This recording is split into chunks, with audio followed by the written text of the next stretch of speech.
নমস্কার বন্ধুরা, আমি রত্নার পাকশালায় আপনাদের সবাইকে স্বাগত জানিয়ে প্রতিদিনের মতো আজও একটা নতুন ভিডিও নিয়ে চলে এসেছি আপনাদের সঙ্গে। আশা করি আপনাদের সকলেরই ভালো লাগবে। ভিডিওটি প্রথম থেকে শেষ পর্যন্ত দেখার অনুরোধ রইল। ভালো লাগলে লাইক, শেয়ার, সাবস্ক্রাইব করতে ভুলবেন না। আর হ্যাঁ বন্ধুরা, আমার চ্যানেলটিতে যারা নতুন, চ্যানেলটিকে সাবস্ক্রাইব করে অবশ্যই আমার পাশে থাকবেন। তাহলে চলুন বন্ধুরা, ভিডিওটা শুরু করি।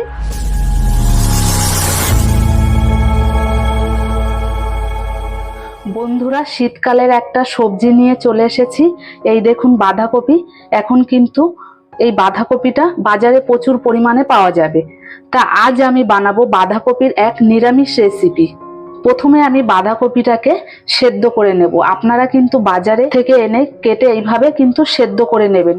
একটু সেদ্ধ করে নিলে কি হয়, বাঁধাকপির যে গন্ধটা সেটা বেরিয়ে যায়। এখানে আমি সেদ্ধর জন্য কড়াইতে জল বসিয়ে দিয়েছি। বসিয়ে এবার বাঁধাকপিগুলো দিয়ে দেবো।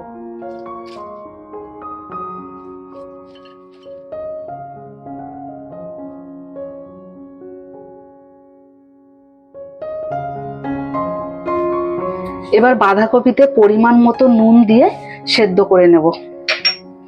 এবার ঢাকা দিয়ে দেব। ঢাকা দিয়ে 10 মিনিট সেদ্ধ করে নেব। 10 মিনিট বাঁধাকপিটাকে সেদ্ধ করে নিয়েছি। এবার ঢাকনাটা তুলে বাঁধাকপিটাকে নাড়িয়ে নেব।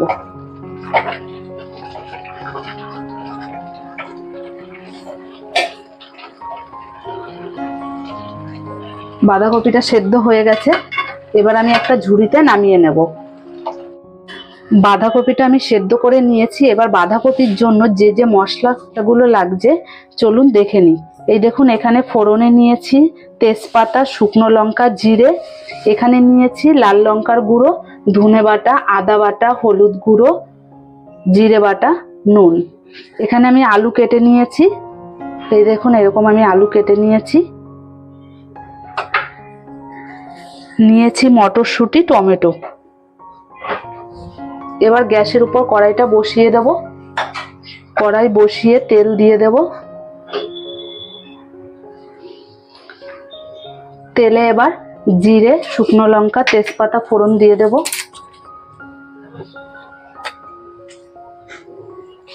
ফোড়নটা ভেজে নেব।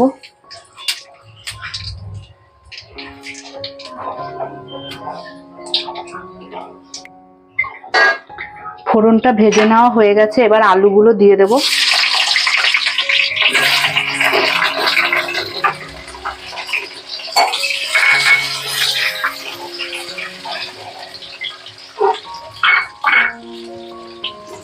আলু ভেজে নেওয়ার সময় দিয়ে দেব পরিমাণ মতো নুন,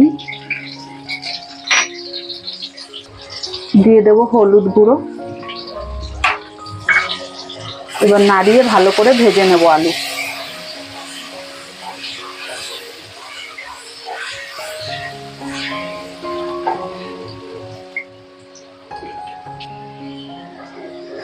এই দেখুন, আলুটা আমি লাল লাল করে ভেজে নিয়েছি। এবার এক এক করে মশলাগুলো দিয়ে দেব। প্রথমে এখানে আমি 2 চামচ আদা বাটা নিয়েছি। আদা বাটাটা দিয়ে দেব। 1 চামচ জিরে বাটা নিয়েছি, দিয়ে দেব। এখানে 1 চামচ ধনে বাটা, ধনে বাটাটা দিয়ে দিলাম 1 চামচ। দিয়ে দেব 1 চামচ লাল লঙ্কার গুঁড়ো। ভালো করে মশলাটাকে কষিয়ে নেব।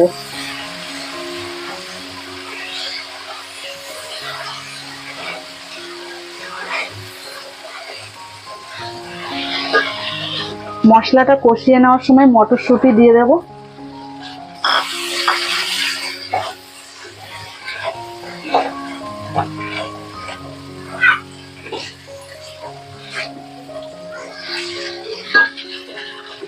গোটা টমেটোটা কেটে রেখেছি, টমেটোটাও দিয়ে দেব।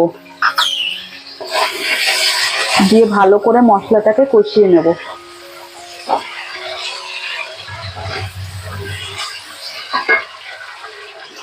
কষিয়ে নেওয়ার সময় পরিমাণ মতো চিনি দিয়ে দেবো। বাঁধাকপিতে দেখবেন একটু চিনি না হলে খেতে ভালো লাগে না।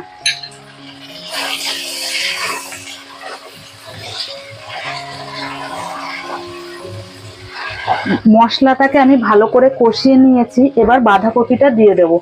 সেদ্ধ করা বাঁধাকপিটা দিয়ে দিচ্ছি।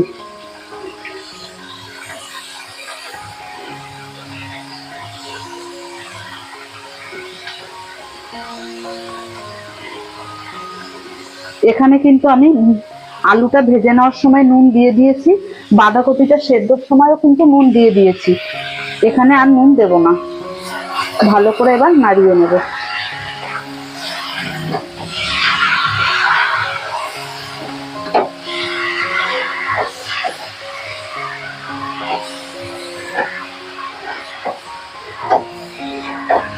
বাঁধাকপির সঙ্গে ভালো করে মশলাটাকে মিশিয়ে নেব। ভালো করে বাঁধাকপিটাকে মশলার সঙ্গে মিশিয়ে নিয়েছি। এবার এইভাবে গ্যাসটাকে বাড়িয়ে 10 থেকে 15 মিনিট ভেজে নেব। এই দেখুন বাঁধাকপিটাকে অনেকক্ষণই ভেজে নিয়েছি। এই দেখুন বাঁধাকপি থেকে জল শুকিয়ে গেছে, দেখেছেন?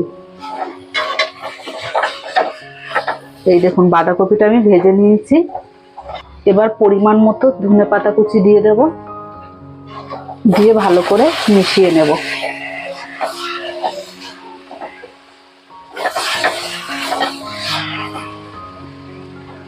এবার নামাবার আগে 1/2 চামচ গরম মশলার গুঁড়ো দিয়ে দেব, আর দিয়ে দেব 1 চামচ ঘি।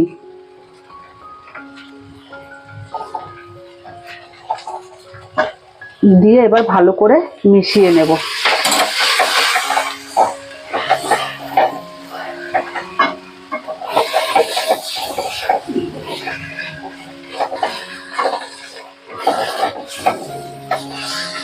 আমার বাঁধাকপি ভেজে নেওয়া হয়ে গেছে। এবার গ্যাসটাকে অফ করে নামিয়ে নেব। এই দেখুন প্লেট নিয়ে নিয়েছি। এবার বাঁধাকপিটা নামিয়ে নেব। দেখেছেন কত সুন্দর হয়েছে।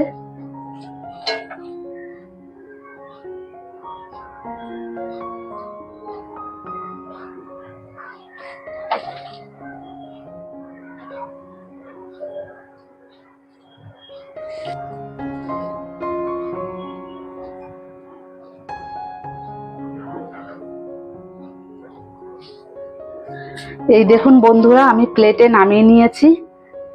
দেখতে কত সুন্দর হয়েছে দেখেছেন, খেতেও কিন্তু ততটাই ভালো লাগবে।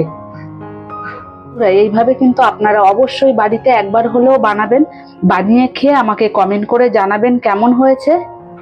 ভিডিওটি ভালো লাগলে লাইক, শেয়ার, সাবস্ক্রাইব করতে ভুলবেন না। আর হ্যাঁ, আমার চ্যানেলটিতে যারা নতুন, চ্যানেলটিকে সাবস্ক্রাইব করে অবশ্যই আমার পাশে থাকবেন। বন্ধুরা, ভিডিওটি প্রথম থেকে শেষ পর্যন্ত দেখার জন্য আপনাদেরকে অসংখ্য ধন্যবাদ। তাহলে বন্ধুরা, ভিডিওটি এখানে শেষ করছি। দেখা হবে নতুন একটা ভিডিওর সঙ্গে।